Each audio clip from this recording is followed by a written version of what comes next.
ఆకాశవాణి ప్రాంతీయ వార్తలు చదువుతున్నది కనపర్తి రాణి. శ్రోతలకు ముందుగా భోగి పండుగ శుభాకాంక్షలు. ముఖ్యాంశాలు: జగనన్న ఆరోగ్య సురక్ష కార్యక్రమంలో బాధితులకు అందించే వైద్య చికిత్సలపై ప్రత్యేక దృష్టి సారించాలని ఆంధ్రప్రదేశ్ ముఖ్యమంత్రి వైఎస్ జగన్మోహన్ రెడ్డి అధికారులను ఆదేశించారు. హైదరాబాద్, విజయవాడ మధ్య నూతన పారిశామిక కారిడార్ ఏర్పాటుకు ఆమోదం తెలపాలని తెలంగాణ ముఖ్యమంత్రి రేవంత్ రెడ్డి కేంద్ర వాణిజ్య, పరిశ్రమల శాఖ మంత్రి పీయూష్ గోయల్కు విజ్ఞప్తి చేశారు. ఉభయ తెలుగు రాష్ట్రాల్లో ఈరోజు భోగి పండుగను ప్రజలు ఆనందోత్సాహాలతో సంప్రదాయబద్దంగా జరుపుకుంటున్నారు. ఆంధ్రప్రదేశ్లోని నిరుద్యోగుల కోసం మెగా డీఎస్సీ నోటిఫికేషన్ విడుదల చేయనున్నట్లు రాష్ట్ర విద్యాశాఖ మంత్రి బొత్స సత్యనారాయణ తెలిపారు. తెలంగాణలోని యాదాద్రి ఆలయానికి భద్రతా ప్రమాణాల జాతీయ స్థాయి గుర్తింపు లభించింది. వార్తల వివరాలు: జగనన్న ఆరోగ్య సురక్ష కార్యక్రమంలో గుర్తించిన బాధితులకు వైద్య చికిత్సలపై ప్రత్యేక దృష్టి సారించాలని, దీర్ఘకాలిక వ్యాధులతో బాధపడుతున్న వారికి సకాలంలో ఔషధాలు అందాలని ఆంధ్రప్రదేశ్ ముఖ్యమంత్రి వైఎస్ జగన్మోహన్ రెడ్డి అధికారులను ఆదేశించారు. గుంటూరు జిల్లా తాడేపల్లి క్యాంపు కార్యాలయంలో నిన్న వైద్య ఆరోగ్య శాఖపై ముఖ్యమంత్రి సమీక్ష నిర్వహించారు. ఆరోగ్యశ్రీ పథకాన్ని ఎలా వినియోగించుకోవాలనే దానిపై ముమ్మరంగా ప్రచారం చేయాలని అధికారులకు ముఖ్యమంత్రి సూచించారు. నిర్ణీత సమయంలోగా ఆరోగ్యశ్రీ కార్డుల పంపిణీ పూర్తి చేయాలని, నెట్వర్క్ ఆసుపత్రులకు ఎలా వెళ్లాలన్న విషయం ప్రతి ఒక్కరికి తెలియచేయాలని స్పష్టం చేశారు. ఆరోగ్యశ్రీ ద్వారా ఉచితంగా 25 లక్షల రూపాయల వరకు వైద్య సేవలు పొందాలన్న విషయంలో ఎటువంటి అపోహలు ఉండకూడదని అన్నారు. ఈ సమావేశంలో వైద్య ఆరోగ్య శాఖ మంత్రి విడుదల రజని, ప్రభుత్వ ప్రధాన కార్యదర్శి డాక్టర్ కెఎస్ జవహర్ రెడ్డి తదితరులు పాల్గొన్నారు. హైదరాబాద్, విజయవాడ మధ్య నూతన పారిశామిక కారిడార్ ఏర్పాటుకు ఆమోదం తెలపాలని తెలంగాణ ముఖ్యమంత్రి రేవంత్ రెడ్డి కేంద్ర వాణిజ్య, పరిశ్రమల శాఖ మంత్రి పీయూష్ గోయల్కు విజ్ఞప్తి చేశారు. ఆ ప్రాంతానికి ఉన్న వ్యవసాయ, పారిశామిక ప్రాధాన్యాన్ని దృష్టిలో ఉంచుకుని ఆమోదం తెలపాలని కోరారు. ఉప ముఖ్యమంత్రి భట్టి విక్రమార్కతో కలిసి ముఖ్యమంత్రి నిన్న ఢిల్లీలో కేంద్ర మంత్రితో సమావేశమయ్యారు. కేంద్ర ప్రభుత్వ పథకాలకు సంబంధించి రావాల్సిన నిధులు విడుదల చేసి తెలంగాణ అభివృద్దికి సహకరించాలని ముఖ్యమంత్రి కోరగా అందుకు పీయూష్ గోయల్ సానుకూలంగా స్పందించారు. తెలంగాణలో మెగా లెదర్ పార్కు ఏర్పాటు చేయాలని రేవంత్ రెడ్డి చేసిన ప్రతిపాదనను కూడా పీయూష్ గోయల్ స్వాగతించారు. తెలుగు ప్రజల ప్రధాన పండుగ సంక్రాంతిని ఆంధ్రప్రదేశ్, తెలంగాణ రాష్ట్రాల్లో ఈరోజు ఆనందోత్సాహాలతో జరుపుకుంటున్నారు. సూర్యుడు ధనురాశి నుండి మకర రాశిలోకి ప్రవేశించిన సందర్భాన్ని పురస్కరించుకుని ఈ పండుగను నిర్వహిస్తారు. సంక్రాంతి అంటే నూతన క్రాంతి అనే అర్థం. ఈ రోజు నుండి 4 రోజుల పాటు ఎంతో ఆనందంతో జరుపుకునే ఈ పండుగ ఈరోజు మొదటి రోజు భోగి పండుగతో ప్రారంభమవుతుంది. రేపు మకర సంక్రాంతి, 3వ రోజు కనుమ, 4వ రోజు ముక్కనుముగా జరుపుకుంటారు. సూర్యుడు మకర రాశిలోకి ప్రవేశించే కాలమే మకర సంక్రమణం అంటారు. మకర సంక్రమణం నుండి ఉత్తరాయణ పుణ్యకాలం ప్రారంభమవుతుంది. ఈరోజు భోగి పండుగ సందర్భంగా ఉభయ తెలుగు రాష్ట్రాలతో పాటు తమిళనాడులోని నగరాలు, పట్టణాలు, ప్రత్యేకించి పల్లె ప్రాంతాల్లో ప్రజలు భోగి మంటలు వేస్తున్నారు. గత సంవత్సర కాలంగా మనం పడిన కష్టాలు, ఎదుర్కొన్న సమస్యలు భోగి మంటల రూపంలో అగ్నిదేవునికి సమర్పించి ఉత్తరాయణ కాలంలో సుఖ సంతోషాలను ప్రసాదించాలని కోరడమే భోగి మంటలు వేయడంలోని పరమార్థంగా ప్రజలు భావిస్తారు. భోగి పండుగలో భాగంగానే చిన్నారులకు భోగి పళ్లు పోయడం, బొమ్మల కొలువులను తీర్చిదిద్దడం కూడా తెలుగు ప్రజల సాంప్రదాయంగా వస్తోంది. కాగా సంక్రాంతి పండుగ సందర్భంగా తెలుగు లోగిళ్లు, రంగవల్లులు, మామిడి తోరణాలు, బంధుమిత్రుల కలయికతో నూతన శోభను సంతరించుకున్నాయి. సంక్రాంతి పండుగ సందర్భంగా ప్రపంచవ్యాప్తంగా ఉన్న తెలుగు వారందరికీ Andhra Pradesh governor justice S Abdul Nazeer, ముఖ్యమంత్రి YS Jaganmohan Reddy, Telangana governor doctor Tamilisai Soundararajan, ముఖ్యమంత్రి రేవంత్ రెడ్డి సంక్రాంతి శుభాకాంక్షలు తెలిపారు. సంక్రాంతి అంటేనే అచ్చతెలుగు పండుగ అని, మన సంస్కృతి సంప్రదాయాలను ప్రతిబింబించే పండుగ అని ఆంధ్రప్రదేశ్ ముఖ్యమంత్రి వైఎస్ జగన్మోహన్ రెడ్డి ఒక ప్రకటనలో పేర్కొన్నారు.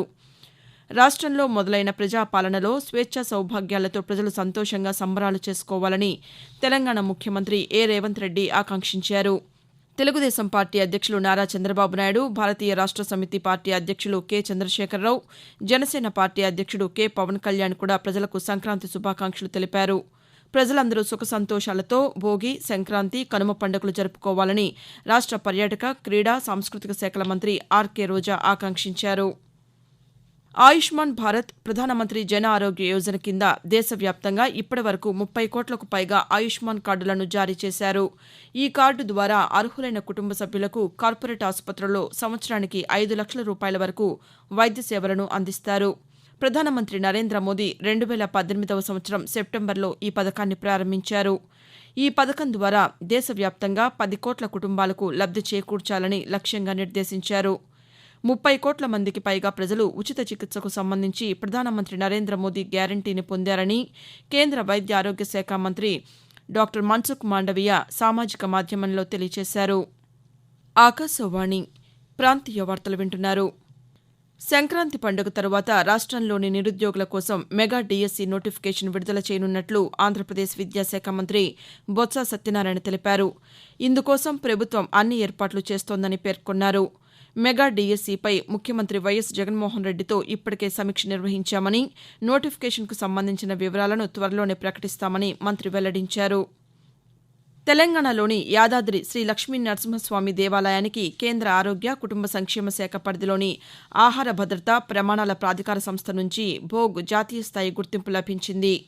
దేశంలోని 70కి పైగా దేవాలయాలు ఈ గుర్తింపు కోసం దరఖాస్తు చేసుకోగా రాష్ట్రంలో తొలిసారిగా 2 దేవాలయాలకు ఈ గుర్తింపు లభించింది.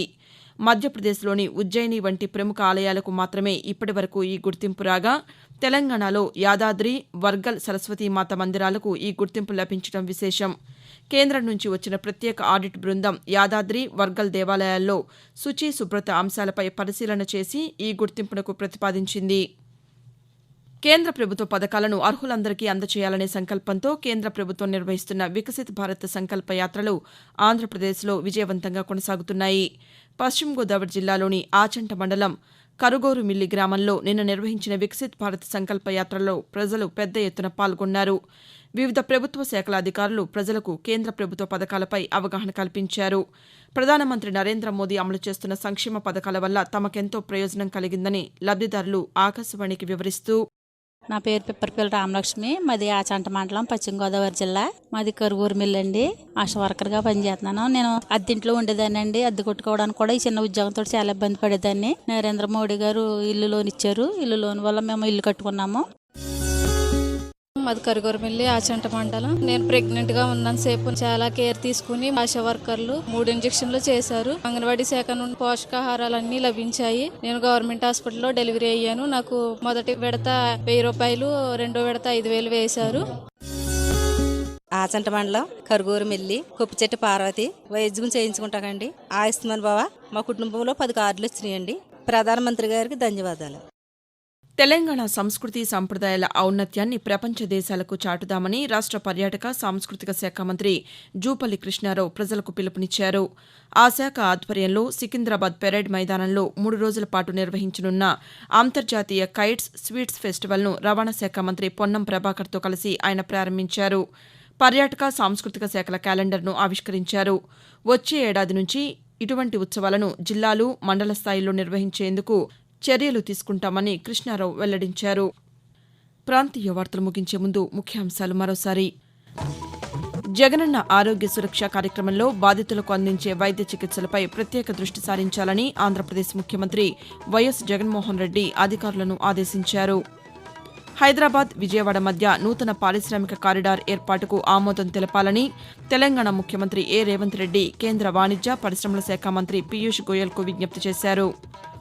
ఉభయ తెలుగు రాష్ట్రాల్లో ఈరోజు భోగి పండుగను ప్రజలు ఆనందోత్సాహాలతో సంప్రదాయబద్దంగా జరుపుకుంటున్నారు.